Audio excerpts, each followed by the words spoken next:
Hello there everyone, welcome back to our channel. In today's video, you are going to see how to fix Android microphone not working on calls. So to fix that, let's head over to our settings application.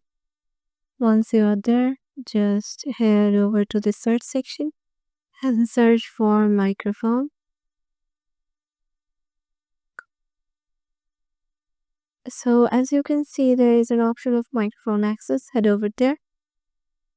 So make sure your microphone have the necessary access they need while on call. So this is the first one you can do. And the second one you can do is turn on your volume.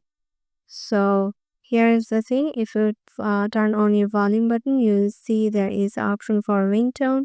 And if you head over to the settings section, here just make sure your ringtone is turned on.